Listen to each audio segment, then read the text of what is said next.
बोले महाराज हम आपको बताएंगे कि ये राम कौन है, और इस राम का जो आपने प्रश्न हमसे किया है, यही प्रश्न एक बार पराम्बा भगवती जगत जननी माँ उमा ने भगवान शंकर से कहा था कि महाराज ये राम कौन है। बोले उससे पूर्व हम आपको भगवान शंकर का सुंदर चरित्र सुनाते हैं। बोले शंकर भगवान की जय। देखिए हर देवता की पूजा की विधि बताई गई है, हर देवता की पूजा कैसे करनी चाहिए उसका नियम बताया गया है। लेकिन भोलेनाथ तो आशुतोष है। भोलेनाथ कहते हैं भैया जैसे तेरा मन करे, जब तेरा मन करे, जिस अवस्था में तेरा मन करे, उसी अवस्था में आके मेरा पूजन कर ले। महाराज हर देवताओं के मंदिर का नियम है, दोपहर में सुबह मंगला आरती होती है, फिर श्रृंगार आरती होती है, फिर ठाकुर जी को बाल भोग लगाया जाता है, फिर मध्य में आरती होती है, महाप्रसाद का भोग लगाया जाता है, फिर संध्या आरती होती है, फिर उसके बाद सायं भोजन का भोग लगाया जाता है, फिर शयन आरती होती है। बड़ा नियम है हमारे ठाकुर जी को पूजने का। लेकिन भोले बाबा का मंदिर 24 घंटे खुला रहता है। अर्धरात्रि में आओ तब भी एक लोटा जल का चढ़ा दो, दिन में आओ तब भी चढ़ा दो, दोपहर में आओ तब भी चढ़ा दो। हमारे भोले बाबा हमेशा नहाते रहते हैं। बोले शंकर भगवान की जय। और महाराज बड़ा सुंदर भाव है शंकर भगवान का। कहते हैं कि भगवान शंकर भी राम कथा के बड़े रसिक हैं। भगवान शंकर का भी जीवन राम कथा ही है। क्यों? बोले कि जब भगवान राम रावण से युद्ध करने के लिए जा रहे थे तो उन्होंने एक शिवलिंग का पूजन किया, और उसी शिवलिंग का पूजन किया तो भगवान शंकर प्रसन्न हो गए। एक बात निवेदन करें, देखो समय कथा का है। भांग तो महाराज शंकर भी पिया करते थे, हम पीते हैं तो कौन सी बड़ी बात है। हाथ जोड़ के कह दो भैया भगवान शंकर ने जहर भी पिया है, 2 घूंट ये भी पी के देख लो। बहुत से लोग कहते हैं अरे महाराज भगवान ठाकुर जी ने रास रचाया था, हम कर ले तो कौन सी बड़ी बात है। ठाकुर जी तो कालिया के फड़ पे जाकर नृत्य भी किए थे। एक सांप का बच्चा पकड़ के तो लाओ पहले।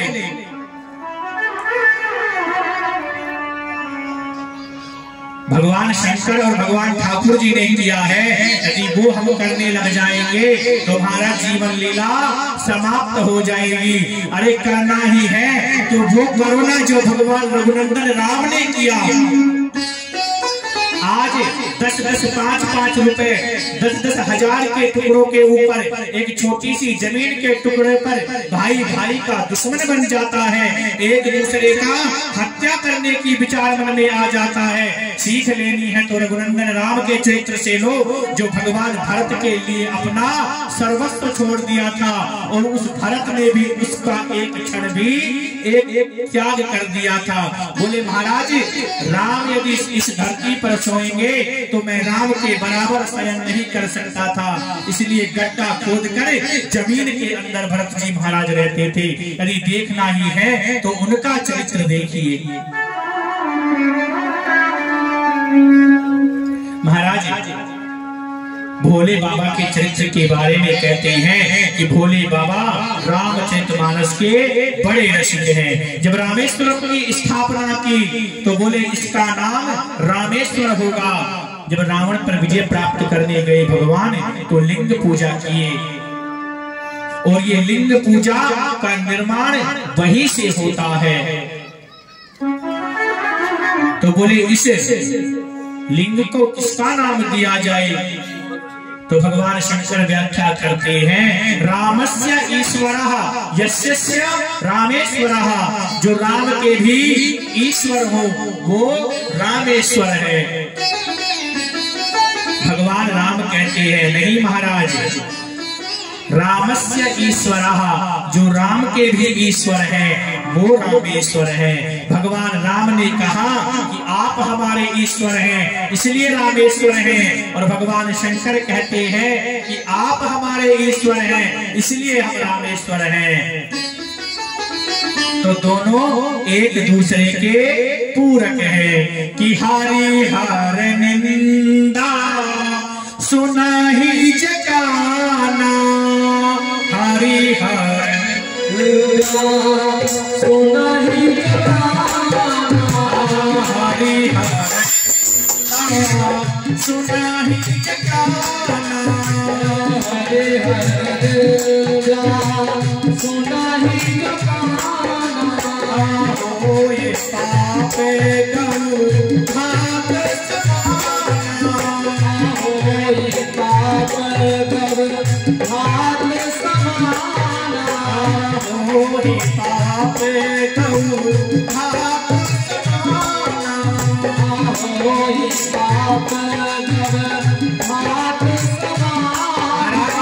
यदि हरि के सामने बैठकर हर की निंदा कर दिए और हर के सामने बैठकर हरि के निंदा कर दिए तो समझ लीजिए गौ की हत्या के बराबर पाप स्वीकार करना पड़ेगा। बोले शंकर भगवान की जय। तो महाराज एक बार त्रेता युग की बात है। त्रेता युग में भगवान शंकर सती को लेकर महाराज अगस्त ऋषि के आश्रम पर आए। क्यों?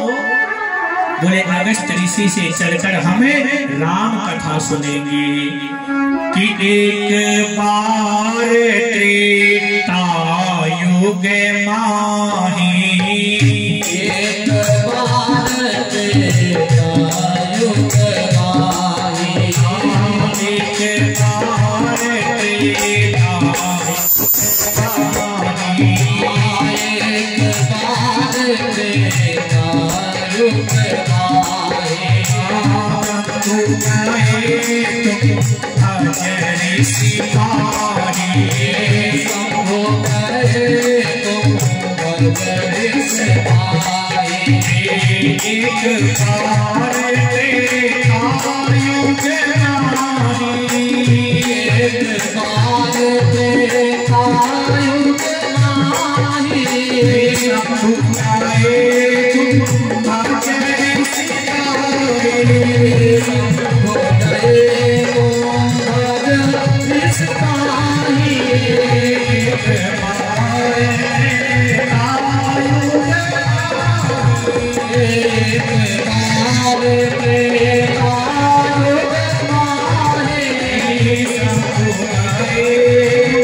त्रेता युग की बात है। भगवान अगस्त ऋषि के पास गए। अगस्त ऋषि का एक नाम है कुंभज ऋषि, जो कि कुंभ से प्रकट हुए थे। और भगवान शंकर के साथ कौन गया? ओ संग सती जग जननी भवानी, संग सती जग जननी भवानी, किन प्रणाम ईश्वर जानी, किन प्रणाम ईश्वर जानी,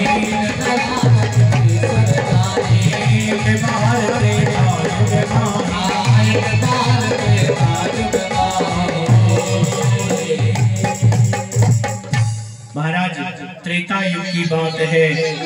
एक बार त्रेता युग माही शंभु गए कुंभज ऋषि पाई, संग सती जग जननी भवानी, कीन प्रणाम अखिलेश्वर जानी।